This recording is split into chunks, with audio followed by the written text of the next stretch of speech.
good example of the bad, unspeakable lengths to which physical abuse could go on black male and female slaves is the infamous story of none other than Madame Marie Delphine Lalaurie.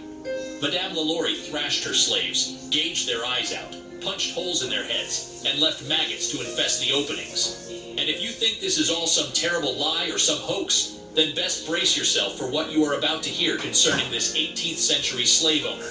The terrible evil meted out on her slaves. Here's a brief one on Marie Delphine Lalaurie.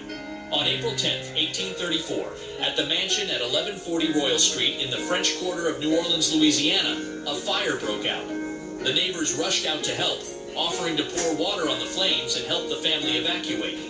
However, when they arrived, they noticed something odd by 19th century Southern elite standards. The woman of the house was trying to save her jewels and furs without the aid of her slaves.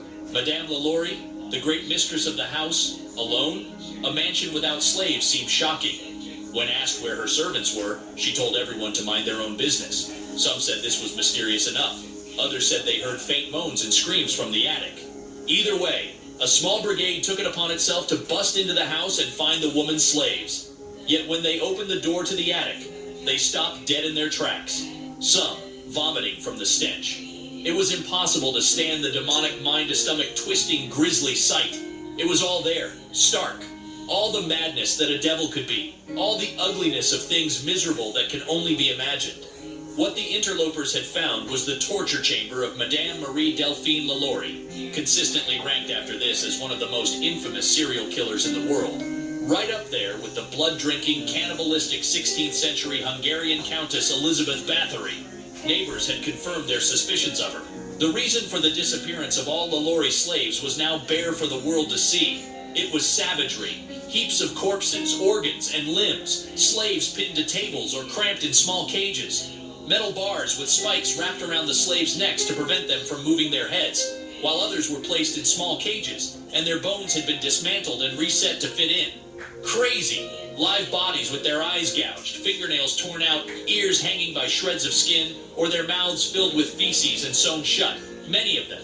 People with flayed skins and festering wounds. Several accounts claim they found one woman whose skin had been peeled off in spirals to make her look like a caterpillar, another with her bones broken and reset so that she looked like a crab, and one more whose intestines had been torn out and knotted around the waist. Many of these victims, some had claimed, were up to 100 who were supposedly still alive, putrid and starving. No kind of physical abuse has gone to such lengths.